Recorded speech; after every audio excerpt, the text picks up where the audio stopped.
format, didn't he? Changed the team. Absolutely fantastic. Up the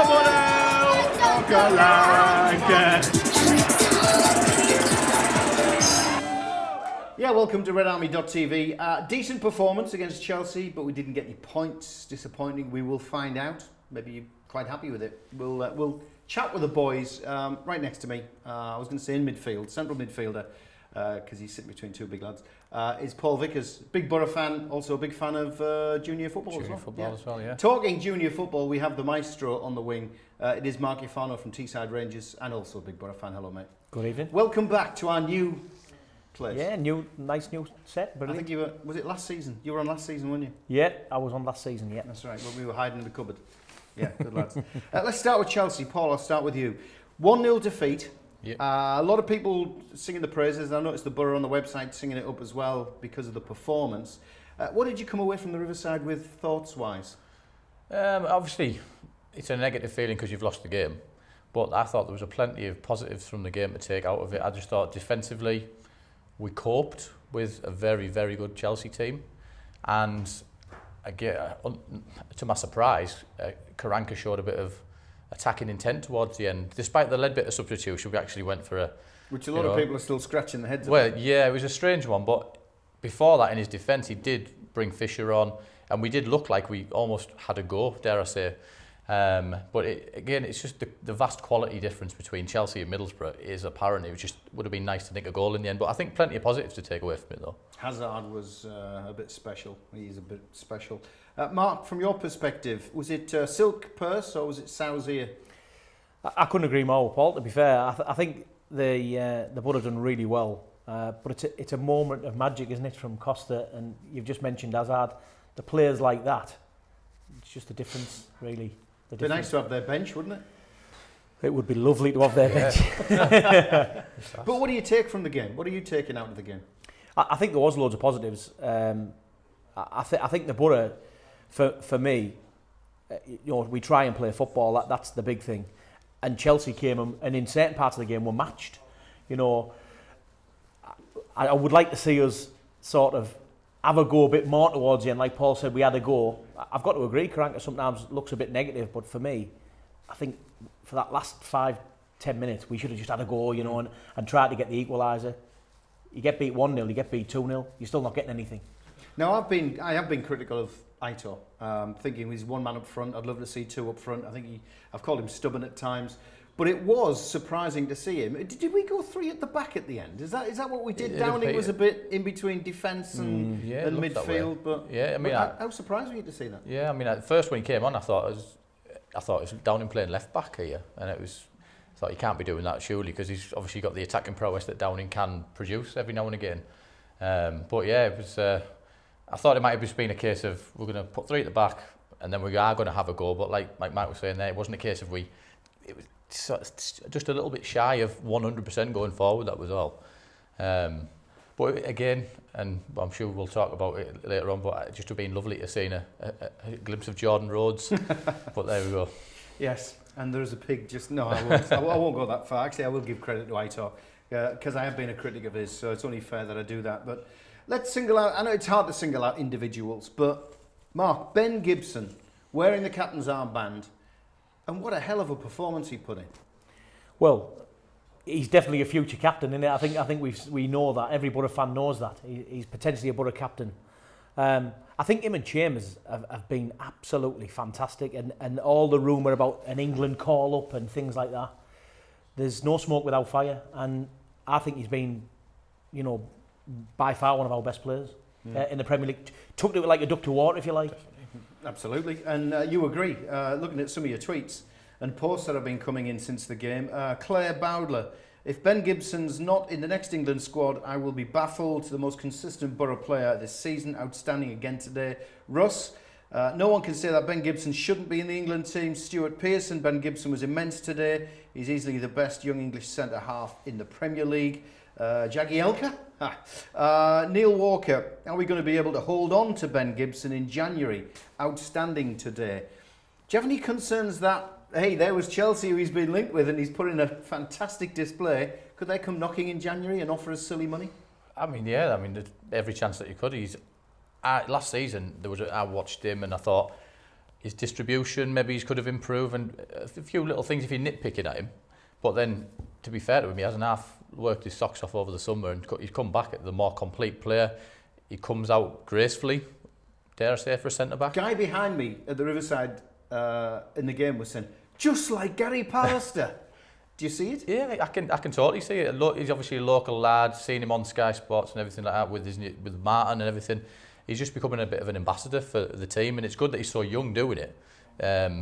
It would be nice to think that we'll keep him for years and years to come. But then every player has their price and it'd be sad to see him go but if the money was right, then your hands forced, isn't it? Yeah, just because like we couldn't with Gary Pallister, of course. Moving on from Gibbo, Mark, gorgeous George, took an injury, had a knack in training. So Fabio came in. Decent performance from Fabio. I was impressed. What do you think? Yeah, I was talking to Paul actually just before we came on. I thought Fabio he just looks a Premier League player. He does, doesn't he? He fits straight in. Bear in mind he's done a lot of training, but he's never featured with his injury. But he did look a class act. And as much as George is a fan's favourite, isn't he? He puts his out on the line. Everything. He is a good replacement, if not a very good player, Fabio. I thought he had a really good game. He was really confident. He seemed to just slip in confidently and played as though he'd been there all season. Yeah, he's a tenacious player, I would say. Very good performance. I just feel that, unfortunately for him, Ramirez wasn't on defending duties that day, so he was exposed a little bit to Moses. But for someone who's just not played for a while and he's come straight back in there, you wouldn't have thought that if you were your first game back at the Riverside for a long time. He looked like he'd been in the team for a good couple of weeks, and hopefully he'll improve again. We'll touch on a few more things with regards to the game, but just to do a bit of a wrap up with your thoughts. Having a look at the old tweets that are coming in about the match itself. BL Sports, who are in Hove, down there on the south coast. Decent performance against a world-class side. No disgrace there. Beth, good performance from the Boro. Held them off, not an embarrassing defeat at all. Boro Blogger, not a disastrous result. Chelsea are world class. Angela Lindsay, what a match, didn't deserve to get beat. One lucky goal did it. We gave them a good go. Joe Steele, did ourselves proud. They were there for the taking today, deserved something out of that, but that's football. And Daniel Radix, great effort from Boro today. The players left everything out there on the pitch. Lots of positives that we can take from that performance. Let's do a bit of a wrap up. We've got a couple of your rants to come, but first, let's get Joe Nicholson's take on the game itself. So, outside the Riverside, following Boro's 1-0 defeat to Chelsea, and a decent performance against a very in-form Chelsea side. Let's not forget they beat Everton 5-0 a couple of weeks ago and beat Manchester United 4-0 before that. So they were in great form. I didn't think Chelsea looked anything spectacular today, and that was a big credit to Boro. I thought we really nullified their attack in the first half. Went back to the three central midfielders of Clayton, Forshaw, Darun, and we really kept Chelsea at arm's length, I felt, in that first half. It wasn't like Man City, where we were just parked on the edge of our own penalty area. We did get men forward and managed to keep Chelsea at arm's length. And we did get the ball. I thought we kept it quite well in that first half, the first kind of half an hour anyway. Towards the end of the first half, I think we did begin to sit a little bit deep. Chelsea began to take control, and they did take the lead on 40 minutes through Diego Costa. The disappointing thing was that it came from a corner, bit of slack marking from Boro, and Costa made it 1-0. I thought we did have a go there in the second half, which was good to see, but just couldn't really create that clear-cut chance as Chelsea ran out 1-0 winners. Views on today's game? It was a decent result, really, I thought. Decent game, played all the way through.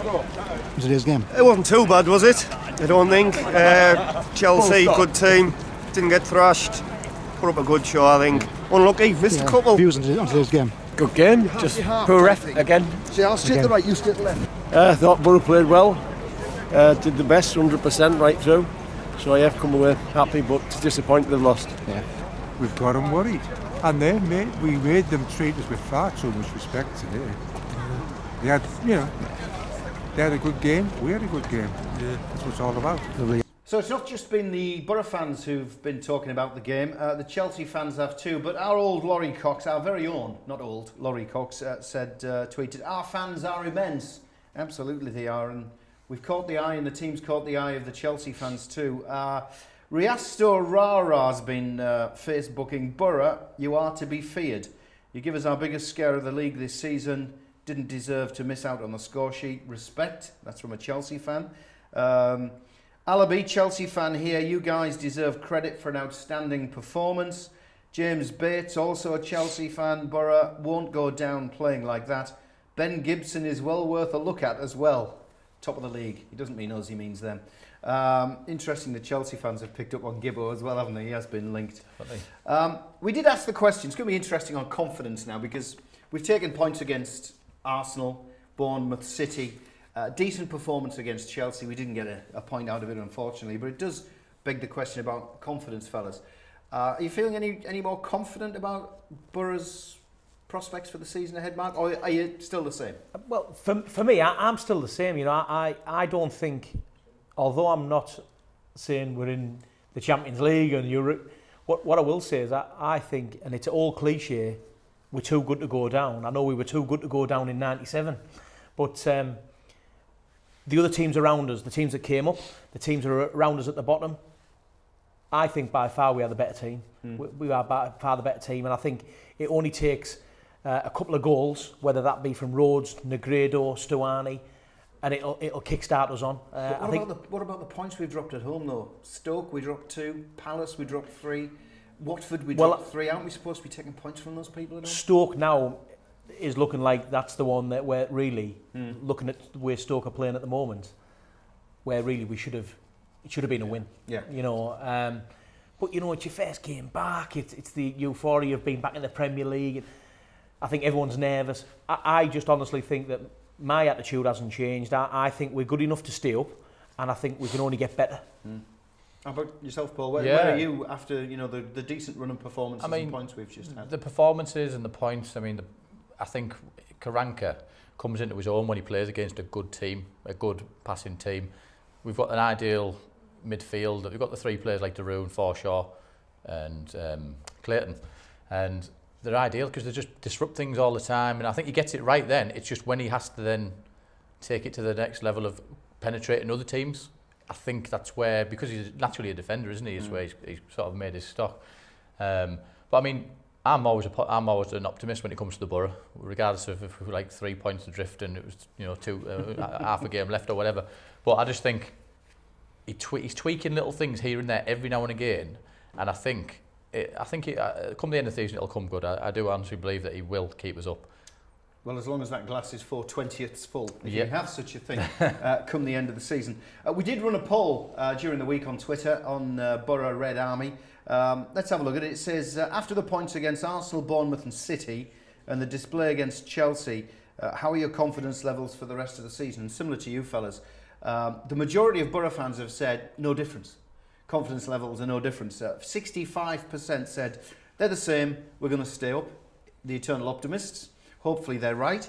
10% did say confidence levels are the same, and I think will go down, interestingly enough. And a quarter of you, actually the 4 games, the last 4 games have lifted confidence somewhat, and they're definitely now saying we're going to be staying up. So interesting. Also an interesting fact came in from Antonio Conte. I wasn't expecting this from him, the Chelsea boss. He reckons we were harder to play against than Manchester United. Now that's a bit of a pat on the back for us, isn't it? Yeah, I mean, I can see where he's coming from. We do a little class apart every now and again. But I think a combination this season, particularly the fans, we just seem to be more consistent from the last time we were in the Premier League. I feel that everybody's in it together, and it's kind of we're there for the ride, but we're very positive about it this time. And I think that combined with the quality obviously on the pitch, which is, we've increased the quality since last season as well. We have improved a lot. And I just think there's a lot more positivity than I remember the last time we were in the top flight and the time before that. And again, eternal optimist if you like, but I'm just hoping that that's going to be a big part of how we are going to stay up. Mark, you run a football club. Just thinking now, how much of a difference is there? Premier League, TGFA? Anyway, we're miles away. Can you understand where Conte's coming from, though? Going on about the Boro being harder to play against, dare I reword it and say better than Manchester United? Well, I'll just go back to what Paul said earlier on about Forshaw, Darun. Our 3 midfielders. That's when it becomes hard. Teams don't want to come and play football. Good teams, your Chelseas, your Arsenals, your Man Cities, your Liverpools. The majority of them top 10 teams in the Premier League, Premier League will come and play football and don't slog balls over the top. That's when sometimes teams get caught out. But when teams go and try and play football, it's really hard to break down. I just think what we need to get right is once we have broke it down, we've put the fire out, if you like, how do we get that ball from the next level and then into the back of the net? Yeah, we'll talk more on that a bit later on. Confidence levels, well, they're certainly up there. Everyone, last 2 games, this is Katie, last 2 games against City and Chelsea, we've only conceded 2 against decent teams. Chris, didn't look out of our depth against the best team in the league today, just need to sort the final balls and shooting out. And we're laughing. He agrees with you, obviously, he's been listening to you. Alan Hunton, Boro are more organised now, but the lack of goals and therefore wins may be our downfall. So a bit of a reality check for us. One fellow who's been in town, do you remember Curtis Woodhouse? He was the midfielder for Sheffield United turned boxer. Yeah. He was at the Riverside last week. Mark Page caught up with him and asked him about Boro's chances, because Curtis is a big Hull City fan, bit of an ambassador for the club. And this is what he had to say about that possible relegation scrap. I think if you'd have asked me 6 weeks ago, I'd have said they look dead and buried. But, you know, ever since, I think it was the Arsenal game was probably the catalyst for their good form, and they were unfortunate there to not take all 3 points. And, you know, they've really picked up lately. And, I mean, to me, Sunderland looked doomed. Hull City looked doomed with all the problems they've got off the pitch. I think there's one place up for grabs. Swansea aren't pulling up any trees. So, you know, I think Middlesbrough might stay up. Really, really pleased to see the outcome of the Ali Brownlee T-shirt initiative we had last season, I should say. We've raised 1,600 quid for BBC Children in Need. You may remember, there you go, one of our own, Brownlee, and thanks to Chris, our legal eagle, he came up with the design. So thanks to the football club, they stocked it in the shop. They even had the players wear it to warm up one particular game during the season. Syke in Middlesbrough, the House in Yarm, MSV. If you stocked it and you helped us, and I haven't mentioned you, I apologise, but fantastic news. So we'll be presenting that cheque, 1,600 quid to BBC Children in Need. Very good cause, and obviously all because of our very good friend Ali Brownlee and the support we were offering him at the time. And we're really pleased to have done that. So that's fantastic. Now you may have guessed by now. There's another face in the studio. It's young Liam. Liam, how are you? Okay. This is your dad, isn't it? Yeah. So he's going to look after you, isn't he? So if I ask you any awkward questions, he'll fill me in. So don't worry, you're safe, mate. Now, great story I heard about you, and I've seen some pictures and I've seen some video. You donated your Boro kit to a lad in Ghana. Tell me about it. How did this all happen? Well, my mum was in the living room on the computer watching a video of people in Ghana, and my mum told me to come and watch, and I started watching, and I saw some of them playing football, and I thought they need the Boro kits more than me and to play football. And they just wanted to play football. We'll have a look at, there's a shot of your friend, he's called Henry, isn't he? Yeah. Henry's wearing your Boro kit in the pictures that we can see. And I mean, have you spoken to Henry? Have you met Henry? Have you written to Henry? Have you been in contact with him? Well, I've written 2 letters to Henry. Yeah. But I haven't met him yet, but I hope I can. Dad, are you taking him to Ghana? It's been considered, yeah. I don't know what the visa arrangements are for Ghana visits these days. But no, you're all right. I mean, you're all right. That, you can't use that as an excuse, Liam. He's got to take you. Has Henry written back to you? What's he think about his kit? He wrote back to me a couple of weeks ago, but it only came today. Oh, right. And it says he's very religious. Is he? Yeah. Yeah. And he sent a video of him saying congratulations for Boro getting in the Premier League, and he's now a big Boro supporter. So have you converted him into a Boro fan? Yeah, oh, and everybody in that school. And there was a video of them all singing Pig Bag. Fantastic. I did see that actually, and I think we played it. We did play it here on RedArmy.tv. Dad, tell us about young Liam here and how proud you are of what he's doing. I mean, obviously I'm sat on the the celebrity couch here, but to be fair to Liam and his mum, it's basically a friend of my wife who is in touch with Marilyn from New Life Ghana, and that's how it's all come about. Liam has obviously gone and sent the the shirts and the letter.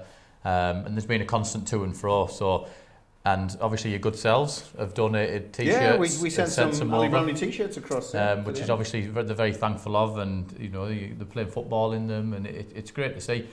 It's essentially a charity in Ghana where they don't have schools, they don't have houses and stuff in it, and you can either sponsor a child, assist in houses being built and the schools being built, and help basically with education. And as you probably saw in the videos that were on Twitter and stuff, they just want to smile and play football, and they all love it. And then on the back of the t-shirt, the Boro shirt going over, they set up their own Middlesbrough supporters group, if you like, and obviously the picture with the banner on with Henry there was it's just great.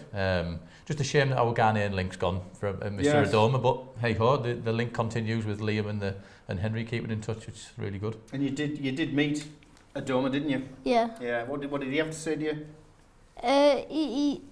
We told him about the Ghana at the training ground, and he didn't really go on social media a lot, so he didn't see it. Oh right, but he's obviously from there, and obviously good to see that link again, not just him and the Borough and Ghana, but you and being the link with Ghana. That's fantastic. And I think you've got some football sorted out, haven't you? Mark, have you already had a word with the young lads? Are you going to come down and play a bit of football with Teesside Rangers? We'll try and get some more kids to go across, I think. That's what we need to do. Yeah. That's what we'll have to do. Is it possible? Can we do this? Yeah, we can do it. I can do anything. You know that. I think it's absolutely fantastic, Liam. I think you're a credit. You're a credit to your little junior football team, and you're a credit to your parents. I think you're fantastic. Well done. Good man. Give us one of them. Thank you. Here's Laurie Cox with the news. We start with the disappointing news that George Friend is likely to be out for at least 3 more weeks. The Boro left-back picked up a knee injury in training last week. He's already missed the game against Chelsea and looks set to see Fabio replace him against Leicester, Hull and Southampton. Ticket details have been announced for the Boxing Day trip to Burnley. Over 2,300 tickets have been made available and will go on sale to season card holders on Wednesday the 30th of November. Any remaining tickets will go on general sale on Friday the 2nd of December. The Ali Brownlee One of Our Own t-shirt initiative has raised £1,600. Designed and printed by Boro fans to initially offer support to the Boro commentator, the shirts were sold in the club shop and other local clothing stores. The money raised will shortly be presented to BBC's Children in Need. Next week sees former Boro midfielder Jamie Pollock take to the stage to talk about his playing career. A Night with Pollock is raising funds for his junior football teams, Poulton All-Stars, and takes place at Top Corner Sports on the Trunk Road in Middlesbrough. There's pie and peas on the night, tickets are a tenner and they can be bought from Top Corner. If you have any Boro-related news, just send it in to us here at RedArmy.tv. You can email to studio@redarmy.tv or send it via social media at Boro Red Army. So as you heard there with Laurie in the news, we're giving away a few tickets for the night with Jamie Pollock, which yours truly is hosting. I don't know why he puts on his tickets. I'm a legend, a Sky Sports legend. Yeah, in your living room, Jamie. Can you answer this simple question? Which club did Jamie famously help save from relegation by scoring an own goal? Was it A, QPR, or was it B, Queen of the South? We do try to make them difficult for you. Social media, @Boro Red Army, or you can email us your answers, studio@redarmy.tv. We'll pull a couple of names out of the hat this week coming, and you could be there on December the 2nd, the Friday night, so a week on Friday. 2 pairs of tickets up for grabs. Jamie Pollock raising funds for the Poulton All-Stars. Mark, obviously you've got your teams, Teesside Rangers. Fundraising, how key is that for you to carry on doing what you're doing with the kids? It's absolutely massive. You know, throughout all the grassroots football, it's absolutely massive. There may be millions of pounds in the Premier League, but there's not millions of pounds kicking around in junior football. So it's down to parents, local business, sponsors, little foundations who give away little bits of money. It's just a constant battle all the time to try and do it. And obviously nights like what Jamie's putting on, you know, they're a godsend for the club. Okay, let's get back to the Boro. The Gazette have been running their poll. I think on the back of ours. Can we claim that one, Gazette? I think so. They asked the question, who would you like up front leading the line against Leicester? Have a look at this, not surprisingly, bearing in mind what we've heard. Jordan Rhodes 65%, Alvaro Negredo 25% coming out. Thoughts on that, Mark? Can you understand the fans saying time for a change, maybe give Negredo a bit of a rest? Well, I think the stats don't look at good reading, do they? You know, 1 goal in 12 games, but for me, I'm a big Negredo fan. I think he absolutely works his socks off. You know, I've watched him playing for the... When really loan players sometimes can just come and sort of like, you know, just do a little bit. Whether I'm here next year, it doesn't really matter. But he absolutely works his socks off. Do I think it's time for a change myself? I think a change is as good as a rest. I still like to talk about how we're going to get the ball from them defensive midfielders into an attacking position. But, you know, I think a change is as good as a rest. So I think Jordan could get a couple of goals quite easily. Where do you stand on that one, Paul? Change, rest? From what I've seen of Jordan Rhodes playing for the Boro, he just looks like a striker that, given a chance, will get the goals. It's a difficult thing playing in the system that Karanka likes to play because, again, it's that whole thing of, you know, trying to get the ball up to them. But I just think, I agree with Mark, just give it a change, give Negredo a chance to have a look from the sideline, see what's going on. He might change his game and he might improve himself. Just looking at Leicester, they're coming off the back of the Champions League game. Now, they don't perform the best coming off the back of the Champions League, even though they won the group. They've done famously in Europe.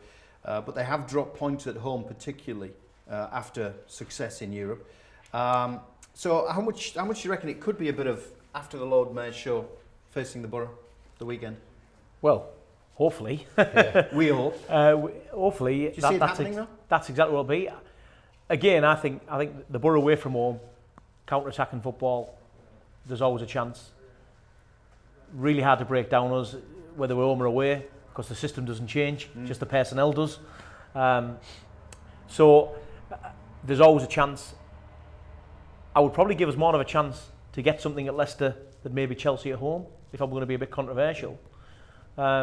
Because, again, Leicester are a good passing side. They like to pass the ball, so they're not going to come and just slog the ball. So hopefully the Boro will get a chance. Yeah. With regards to Ranieri, he's already come out and said we're in a relegation battle and we've got to start with Boro. So is that a sign, possibly a few cracks, a few chinks in the armour that we could widen a little bit? Yeah, definitely. I mean, again, like Matt, I think when we're playing away, I just feel that there's a little bit less pressure on Crank's shoulders. And I just think the team has the capability. I fancy us 2-0, to be fair, on Saturday. I know we haven't scored many goals. I just think it's got to change at some point, and I just think Leicester being tired after the Champions League exploits, again, being positive, I think we could do it. I definitely think we'll get a positive result out of it. So 2-0 you go for. We're going to keep Reg Vardy quiet, are we? Yeah, I mean, he's again this season, he's been hit hot and cold. He's not the striker that he was last season. And Gibson's in form, and Chambers both together, I think they could have him in the pockets, to be fair. Where are you standing on predictions? I think the Boro will win. Think the Boro will win? Whether it'll be 2-0, I think we're really hard to break down, and I think, unlike Chelsea, I don't think they're good enough, Leicester, to break us down. I think the telling point was Ranieri coming out publicly and saying we're in a relegation scrap. I think that puts a lot of pressure on the shoulders that they've not been used to for a year. So I too am going to subscribe to the Boro win, but we'll scrape it 1-0. Be happy with that. Fellas, thank you for your time. Pleasure to see you. Hope to see you again. Liam, wherever you are, thank you. And we'll catch you, hopefully, after 3 points coming back from Leicester. See you. We are family! We are family! We are family!